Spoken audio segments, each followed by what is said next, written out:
All right, we'll go ahead and get started. Again, good afternoon and welcome everyone. My name is Stephanie and I'm the recruiter for the Doña County Detention Center.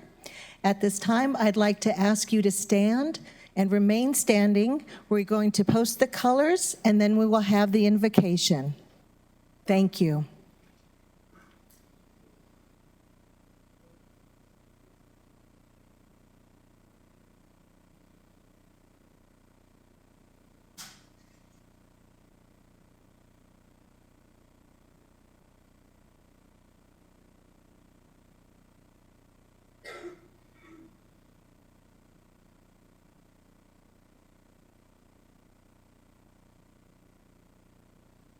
S.O.R.T.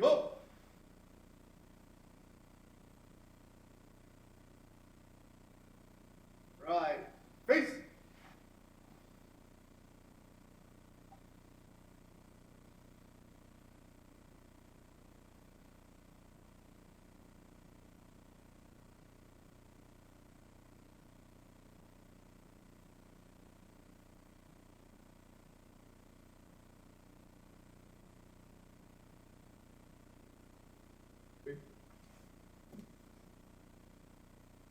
Present.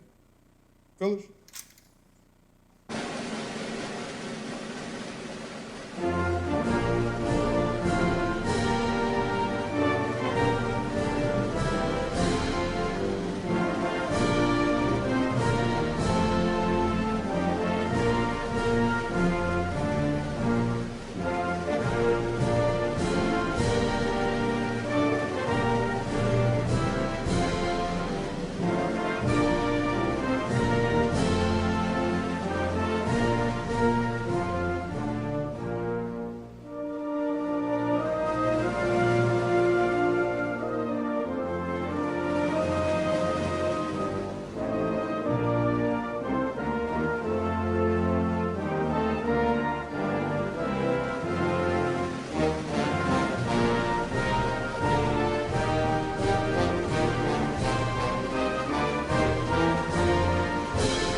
Order.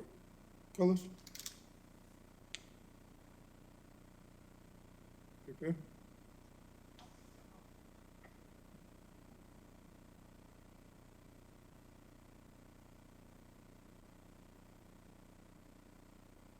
Oath.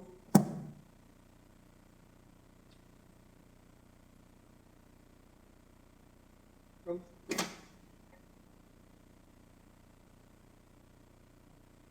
Present. Arm.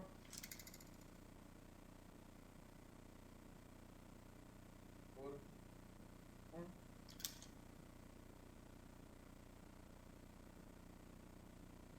Ready. Please.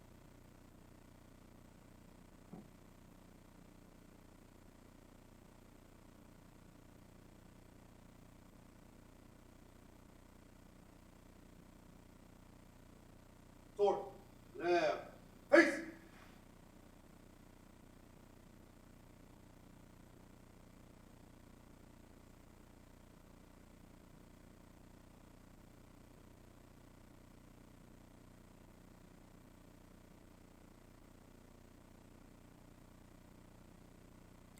Chaplain David Beam will now deliver the invocation.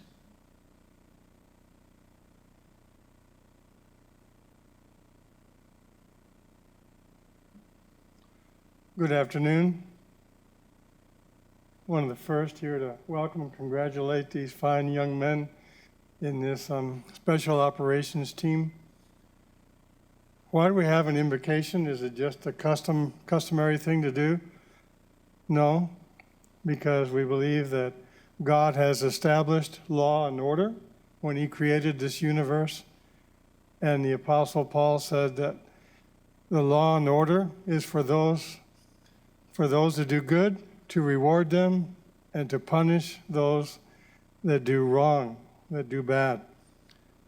So we're under God's command, and we're going to pray and ask for his guidance and his protection this afternoon in this new group of graduates of the S.O.R.T team. Let us pray. Oh God, universe, the maker of this universe, we come before you this afternoon in humility and in recognition that you have made all things in this world that we live in, and you've made everything with, with order. You have established human government and has blessed it to maintain order. And this afternoon, as we come to congratulate and celebrate the graduation of these young men in the S.O.R.T team, we ask, Lord, for your protection as they work in the detention center, that you would watch over them and watch over their families. And even as you said in the Psalms, if the Lord doesn't guard the city, those that guard it, those that watch it, watch in vain. So we implore and ask you to give the agility of mind and the wisdom and all that is needed to do their job safely and well done. We pray that you'd be with all the leaders in the detention center, for Vincent and all the captains and all the sergeants and all the other officers and the staff, that you would watch over them too and give them wisdom as they run the facility and the operation. And we give you the honor and the glory, and thank you for your great love that you showed us in your Son. In Jesus' precious name we ask, amen.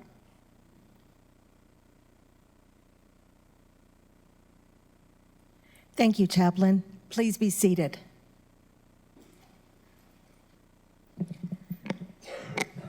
This is a very special ceremony, as these individuals have incurred 12 weeks of rigorous training, which you'll see a little bit more about later. I'd like to welcome our county manager, Mr. Fernando Macias. Thank you. Thank you.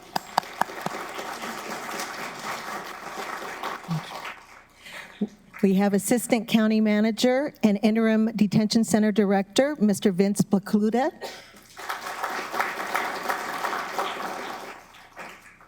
Our chaplains, David Beam and Bill Stickles. Chief Sidney Lopez, who you hear from in a little bit. Our captains, lieutenants, sergeants, and all of the DC uniformed personnel, thank you for being here.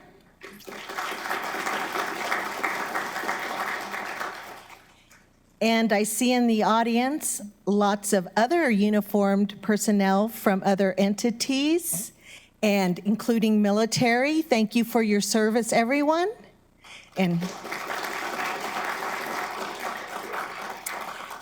And the Detention Center HR Administrator, Ms. Shawn Spain. Thank you. Thank you, everyone. Our guest speaker this afternoon is Assistant County Manager and Interim Detention Center Director, Mr. Vince Bacluda. Mr. Bacluda oversees many departments within Doña County. Before being Assistant County Manager, he was manager of the county's Grants Administration Office, and before that, the Grant Administrator in the Sheriff's Office. He has completed over 35 years in law enforcement. He is retired from both the El Paso Police Department and the El Paso Sheriff's Department, and is a veteran of the U.S. Army. Thank you for your service, Mr. Bacluda. Ladies and gentlemen, Mr. Vince Bacluda.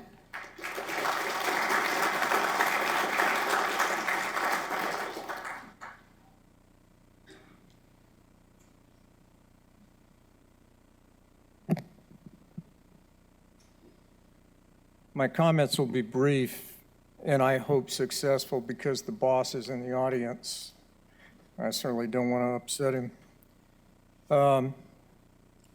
As I was thinking about what to say today, it was a little bit rushed, but I finally came up with something. and that's through the inspiration of Mr. Macias, who is a former judge. So I picked a topic that he probably knows an awful lot about. And the individual I picked was Oliver Wendell Holmes Jr. For those of you who are not familiar with it,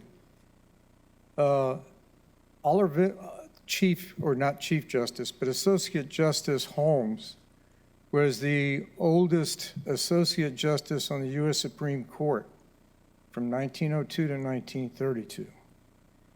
And one of the quotes, as I was going through my education that stuck with me, was something like this: a mind that is stretched by a new experience can never go back to its old dimensions.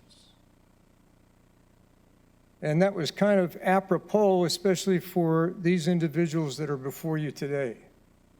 Because during the 12 weeks of training, we definitely stretched their minds and their bodies. More importantly, we tried to bring to them the understanding of who they are and what their capabilities are. We as the county have to select the very best we can to serve you, the public. That is our chief goal, to make sure that when we serve you, we are giving you our absolute best. These individuals have been exposed to a new experience, one that's going to probably live with them for the rest of their lives. When you gain new knowledge, sometimes you don't know what to do with it, especially after you've gained it. And this is seen on the faces of many graduates from college or high school or other professional academic areas. What am I going to do now?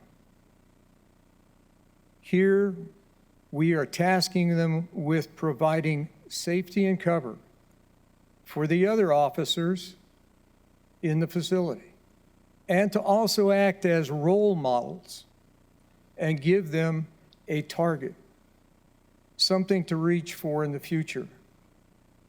Because accessibility to this team is for everybody in the facility, not just a chosen few.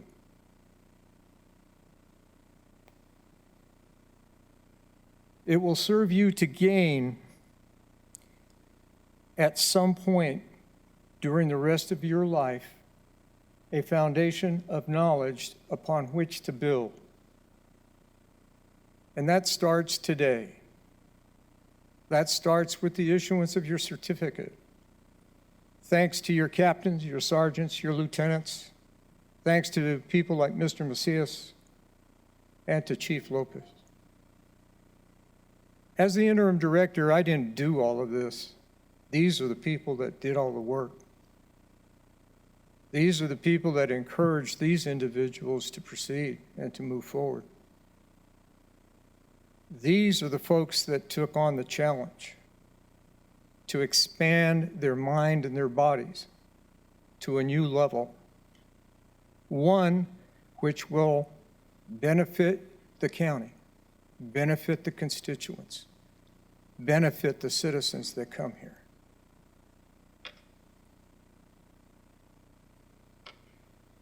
Justice is the process which you defend. Yes, it is. It's a process that we have cherished for hundreds of years. A jail or a detention facility is not a new institution. It is an old institution.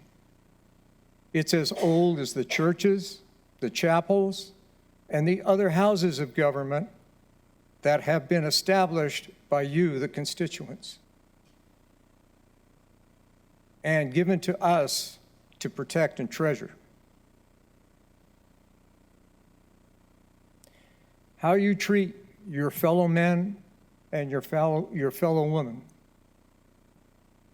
is going to depend on how well you've been instructed, how well you've been trained, and the education you receive as you are growing up professionally.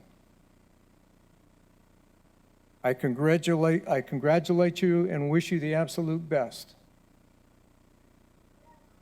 And I thank you for your service, because I've done it for 45 years as a public servant, 35 of those years in law enforcement. They are picking up where I am leaving off. I appreciate them, I appreciate you, and I appreciate the government I work for. Thank you very much.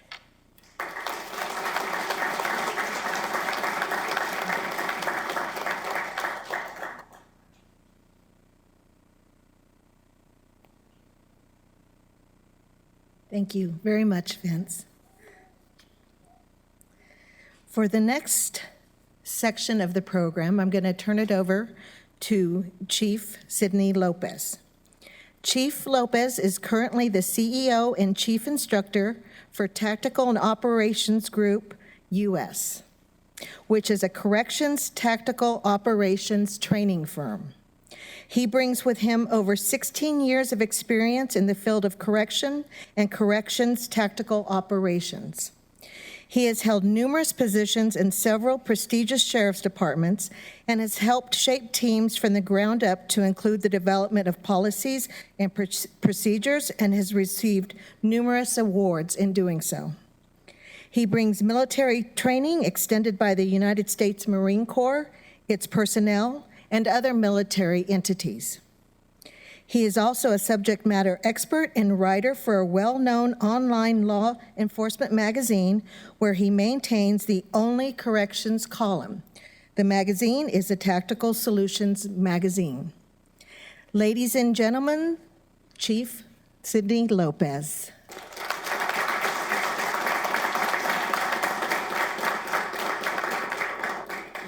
And thank you for your service. Thank you. How's everybody doing? I'm gonna try to keep it brief. It's been an honor and a pleasure being here. Thank you for having me and the opportunity to be part not just of the training, but it's also come and develop into almost like a family atmosphere. So thank you for the opportunity, and I thank you for the chance to meet every single one of you and to have the opportunity and confidence from you guys to train your guys' team. So thank you. I just want to say a few words. Not a big speech guy. More of a tactical operator, so bear with me. It's been, like I said, it's been a pleasure training these guys and being around these guys. 12 weeks is a long time. And then especially being 12 weeks, sometimes 8 hours or plus with these guys day in and day out. So it's I've gotten to know a lot of the guys, both training wise and even personal.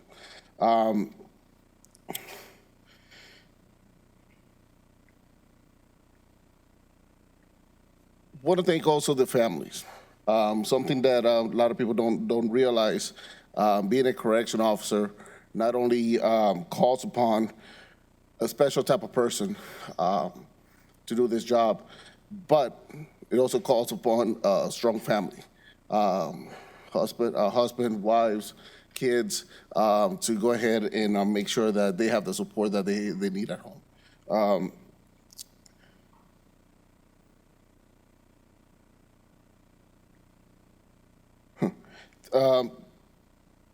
The profession of a correction officer is one that too many people that is not a very thankful part of law enforcement. A lot of times it goes unseen, and it's not until something goes wrong that we don't hit a lot of times the limelight. So people forget on that something that goes wrong, no one gives us a second thought. People forget that inside of any correctional institution, no matter if it's federal, state, county, municipal, all jails are in a city within a city. Correction officers are the ones charged with enforcing law and order inside a city that is full of criminals and people that wait their turn in court. Without corrections officers, who will keep such peace in a place full of hate and discontent? Like on the street, with our brothers in blue who we hold the grain line, and also have found out that there are higher levels of criminals inside who predatorily keep out the cause of mayhem and bringing calamity into the institution. It is in such cases that a special officer, one who is in the highest caliber, the highest moral standards, deepest and strongest heart, this is when a special officer steps forward and says, "Here I am, send me."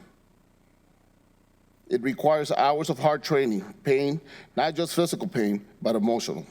There are many times where such officer stands alone and has the deepest conversation with himself. What am I doing here? What am I doing this for? Can I do this? This is also the pain of not seeing their families, leaving in the middle of the night from a movie with the kids, anniversary dinner, days of never-ending training, sacrifice for that one day that may or may not come, but always keeping himself ready because he is his brother's keeper. All the sacrifice and dedication, all because he finds in his heart, in the deepest junctions of his bones, that he will not let his brothers and sisters down. There's a time there are times that they are asked, that their peers ask, why? Why you? Why are you doing what you're doing? He looks back at his peers and says, why not me? It is then that the officer in the correctional tactical unit, it is then that he looks inside himself and finds that selfless, simple answer, why not me? At times, you're not going to get paid extra hazardous duty pay, maybe OT. Some of your peers may talk about you, but deep down they find it's only because they find it hard to say, thank you for making my workspace a lot safer. There's many other challenges that may come your way. When you truly find yourself saying, why not me, send me, now you're truly a corrections tactical operator. When you look deep down inside of you and then you answer that question of why me with and change it to why not me, send me, that's when you know that you're truly an operator. I told you guys at the beginning of this 4.5 months, when we started this pipeline, that an operator is not just someone who can do the tactics and kick butt, but it's someone who can think on the fly, analyze problems, and produce positive results. Well, I'm very proud to look at you guys as you guys are here in the command staff and tell you guys that right now, sitting right here in front of you, you have some of the best and finest operators in your facility, and not just your facility, but I'm proud to say also in the entire state. So with that said, thank you. I thank you for the bottom of my heart for the opportunity to train you guys. I thank you for you guys putting your trust in us, not just me, but also our other instructors. From the bottom of our heart, from all of us in TOG, thank you. And to the families, thank you for putting up with them coming home with some bruises, coming home with tired. I know a lot of times that's hard. They want they want to come in. You guys want to hear about their day, and all they want to do is go to sleep. So we totally understand that, and we thank you for your patience and your support. Thank you.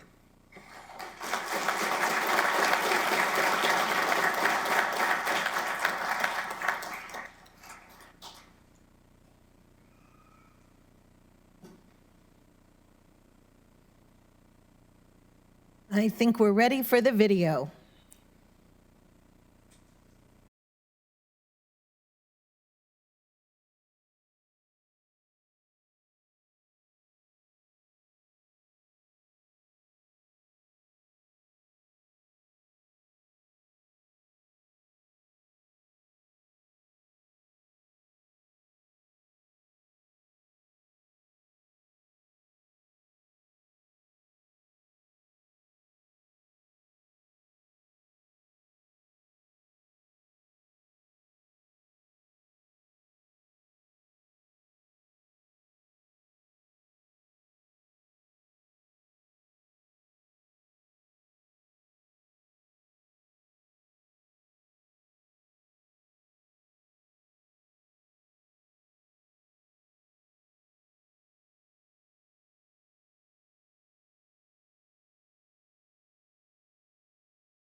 Okay, so now I'm curious.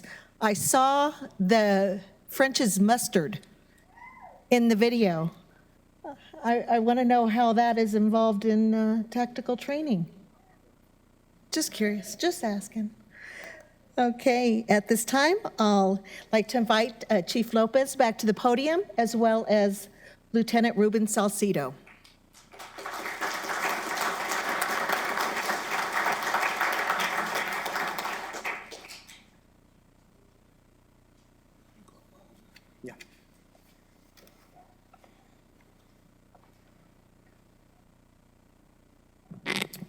Good afternoon, everybody.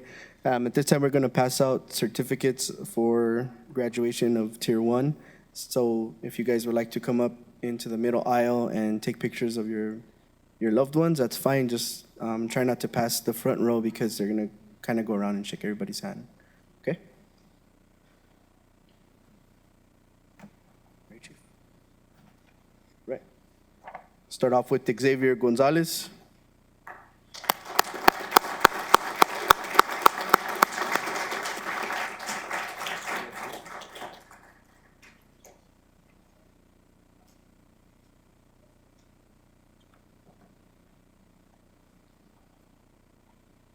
I'll get you, Chief.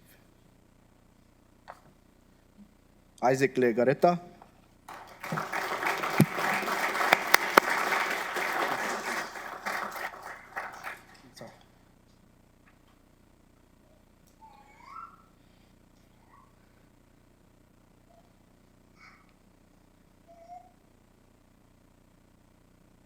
Braulio Apodaca. I don't want to mess it up.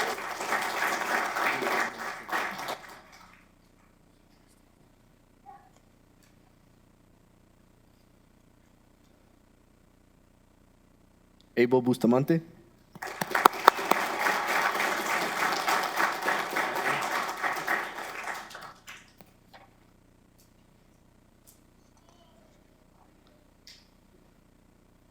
Luis Reese.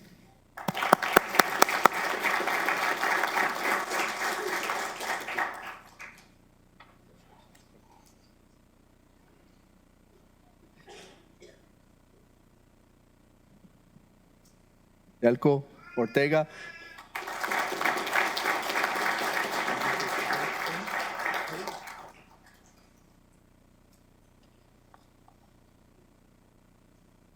Alan Lozano.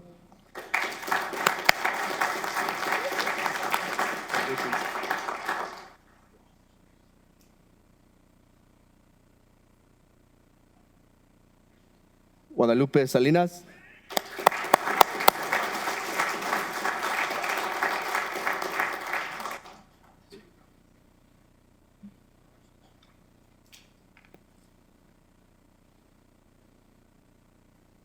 Edwin Castañeda.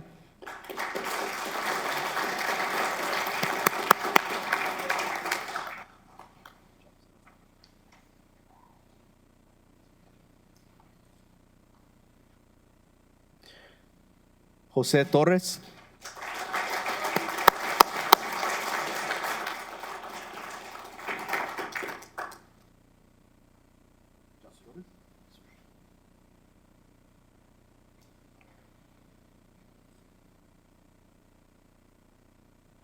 Michael Bilio.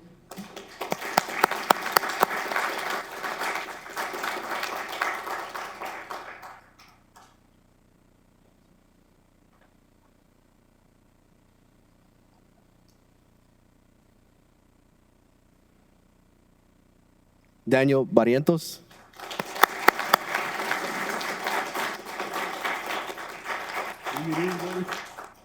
Congratulations.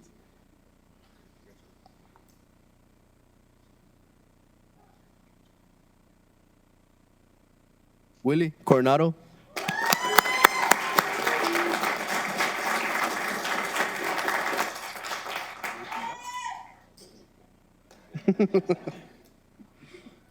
Key. Ricardo Montelongo.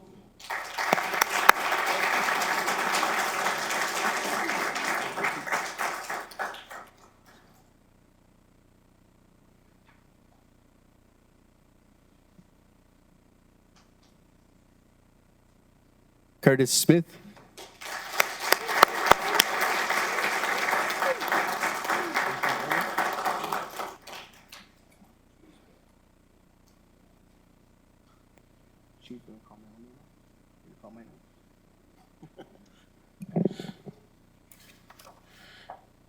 And Roberto Salcido.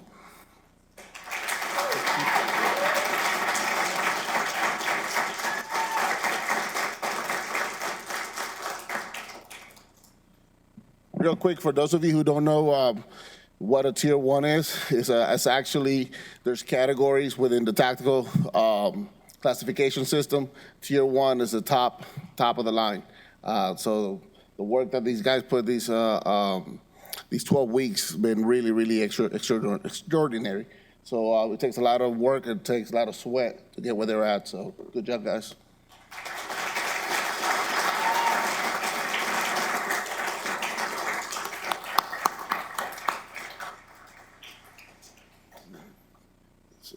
It's most improved.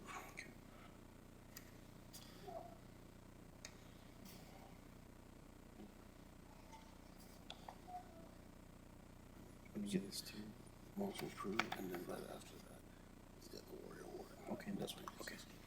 All right, we have a couple of other awards that we're going to give out. These are for most improved operator throughout the 12 weeks of the course.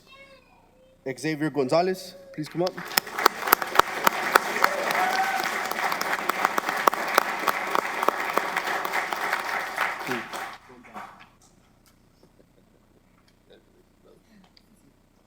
Most improved.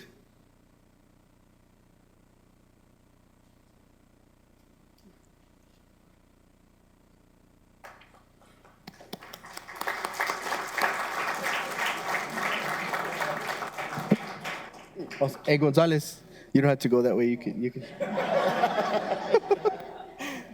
It's enough. It's enough, bro.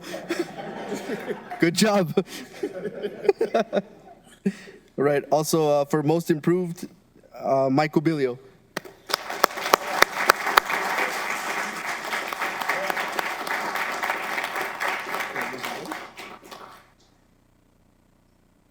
There's we can get them all together. There's 3 more if you want to. Yes. You'll have to come back up, Gonzalez. Not for handshakes, but just for a picture. Come up here, please. Right, another most improved, we have Jose Torres.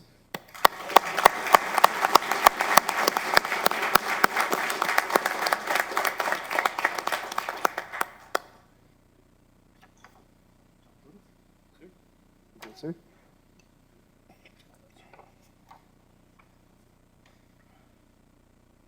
We also have most improved, Alan Lozano.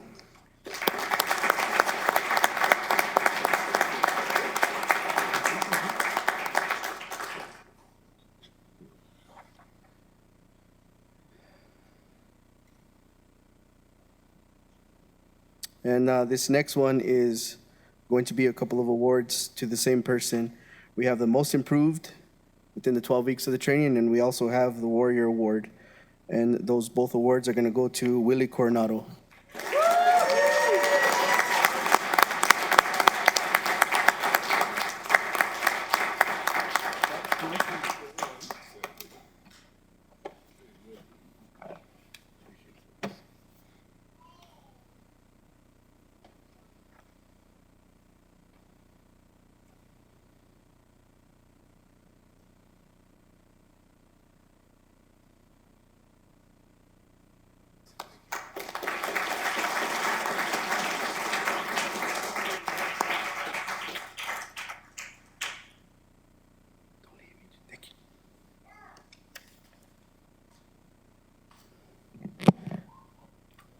Right, I'm going to say a few words, like 5 pages worth. Just a joke. But I'm going to say a few words. Thank you all for coming again. I would like to thank you for all the support that these guys got from their families, because it was pretty hard. As you saw from the video, some of it, that's probably only a quarter of what happened that was played on the video. They did a lot of other things. They went through a lot of other rigorous training, And you guys probably know because they went home super tired. So again, like you know, they went through 12 weeks of tactical training. When we started out this whole process of starting a S.O.R.T team, I received a total of 50 applications. That's a lot of people.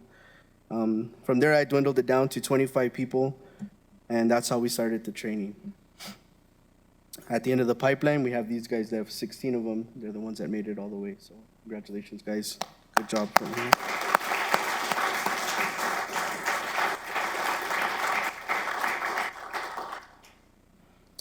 I didn't know what to expect from the group when we started training. After the first week of TOG training, I knew what to expect from them. You see, the training is difficult, and these guys were defeated a couple of times. I know they were defeated because I saw it. I saw it in their face. I saw their reaction. I saw them hang their heads. I saw Willie kicking rocks in the range, stuff like that. I know they were defeated. But, however, day after day, they came back. They came back ready to learn and absorb what was being thrown at them. And let me tell you, a lot was being thrown at them, a lot of training. You see, when things get hard, you can choose to fail or you could choose to succeed. And failure is the most rarely available option at all times, but it's a choice. These 16 before you chose not to fail, they chose to succeed. Good job, guys.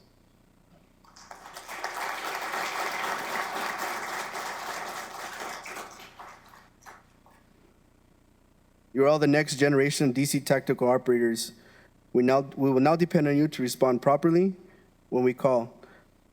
Some of you have natural leadership ability, which will inspire other officers. Others physically stronger than most, a gift which will be invaluable in a life or death situation. Some of you have the ability to establish a rapport easily with detainees and will be able to communicate with them better than the rest of us can. I would encourage you all to find your strengths and use them to make the team a more tight-knit unit and learn from your fellow operators when they show strengths that you may not have. The foundation is set, and now it's time for us to build. I'm very proud of you all, and it is an honor for me to be your commander. Congratulations.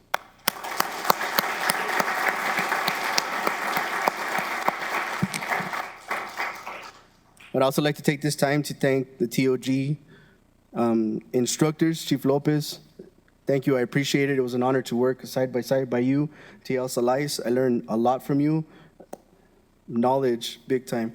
I will forever be grateful to you. I consider you a brother, and I hope you come back and move over here and live here and stuff like that. And but hey, we're always here, Chief. If you need anything, you know, you could always give us a call, and we got you. I really appreciate it. I would also like to thank the Honor Guard for coming in, Southern's Honor Guard, Dasso's Honor Guard, and our DC Honor Guard. They did an excellent job in posting colors for us.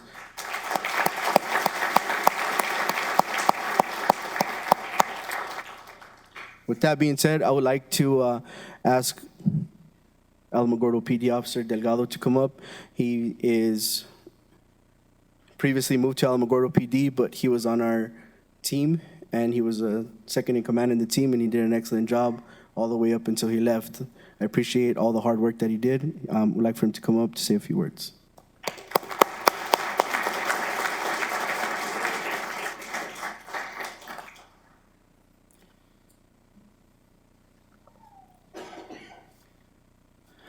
Sergeants, lieutenants, captains, Chief Lopez, Commander Salcido, family and friends, thank you for allowing me to speak in front of you guys today. I want to talk to you all about failure. Not because any of you have failed today, but how you will fail in life over and over. How you have failed to get here in the past, time after time, but you're here today. How you have failed to do extra reps to get stronger, but you're repping Tackleberry, El Chorizo, Baconator, until complete failure, over and over and over. How you have failed to follow simple instructions, but you're instructing, you're giving orders, and you're leading the way in United States Detention Special Operations, day in and day out. How you have failed to stay hydrated in 104-degree weather, But in that heat, you were forged in that fire, and you're now the tip of the spear. And you'll prove it again and again. How you have failed to see your true potential, but you're here today and tomorrow and the next day, holding your head up high. Failure will always be a part of life. You must choose to accept it, embrace it, dare to fail. Because if you're not failing, you're really not trying. Failure should not be a reason to stop, because most people stop at their first failure. To be successful, you must not stop at one failure. You must not stop at 10 failures, not even 100 or 1,000. Because to have success, you must say to yourself, this is my goal, and I'll do whatever it takes to achieve it. I will use the lessons from every failure to my advantage, and I'll be smarter and work harder. And I will not quit until my dream is a reality. This will be the difference between success and failure. Today, you all have succeeded despite all your failures. Tomorrow, you will fail. But don't let it stop you. Let it drive you. Let it be a lesson to you that you can achieve anything you put your heart, your mind, and your body into. Because if you have the heart to do it, the mind will follow, and the body will finish the job. With that being said, I would like to read you a speech that helped me during times of despair called The Man in the Arena. It is not the critic who counts, not the man who points out how the strong man stumbles, or where the doer of deeds could have done them better. The credit belongs to the man who's actually in the arena, whose face is covered by dust, sweat, and blood, who strives valiantly, who errs, who comes short again and again, because there is no effort without error or shortcoming, but who does actually strive to do the deeds, who knows great enthusiasm and great devotions, who spends himself in a worthy cause, who at the best knows in the end there's triumph and high achievement, and who at the worst, if he fails, at least fails while daring greatly, so that his place shall never be with those cold and timid souls who neither know victory nor defeat. To summarize today and how I see it is sometimes you will succeed and sometimes you will fail, but never be afraid of failure, for success is 2 steps away. I cannot express how proud I am of these group of men, because even you and you and you thought that you wouldn't make it to the end. But here you are, at the end of the tunnel, smiling back at me with those cheesy, ugly smiles of yours. And it wasn't that even hard. It wasn't even that hard. It all took a few simple ingredients, a little bit of sugar, a little bit of spice, and everything nice, right? Actually, it wasn't that. In tactical terms, it was blood, sweat, and hard work, day in and day out. And every single one of you gave that. And for that, you have forever earned my respect, and you have earned the title of operators for the Special Operations Group at the Doña County Detention Center. Good luck to every single one of you throughout your journey. May you continue to fail, and may you continue to succeed with everything you do in life. Good luck to you all. God bless you, and thank you for your time.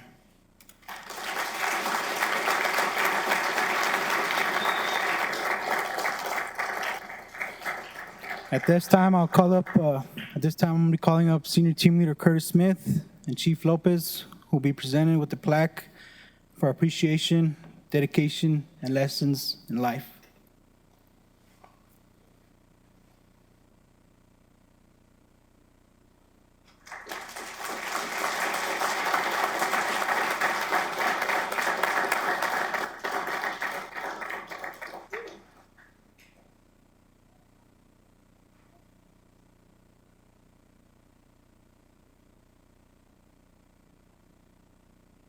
Thank you, Officer Delgado. In closing, I'd like to thank Corey Stone from our Public Information's Office, Joseph Vargas back there where you can't see him from IT, Mitchell Moore and Jamar Cotton from Doña County Sheriff's Department who participated in the Honor Guard, along with Wesley Scudder and Gerardo Rivera from Southern New Mexico Correctional Facility who also participated. So thank you. Thank you, Mr. Macias, Mr. Pecluda, our chaplains, captains, all of the DC uniform personnel, and everyone, all of you, thank you for your support and the awesome achievement of these individuals. Let's give them one more round. Good job, good job. Tell you, it's just, I'm always honored to be up here in situations like this. I mean, so this is great. And with that, oh, I'm being beckoned. He's gonna close. She's closing. We're all done. We just got one more thing. We end our day like this of training. So if you guys will bear with us for a few seconds, right? Bring it in, guys.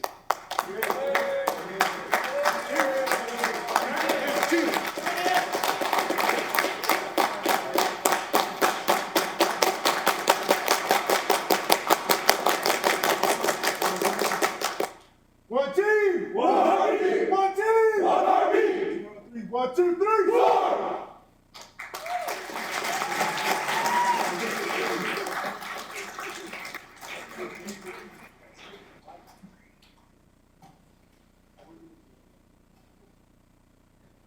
Okay, I think that officially concludes this afternoon's ceremony. So thank you again, everyone. Be safe. Thank you.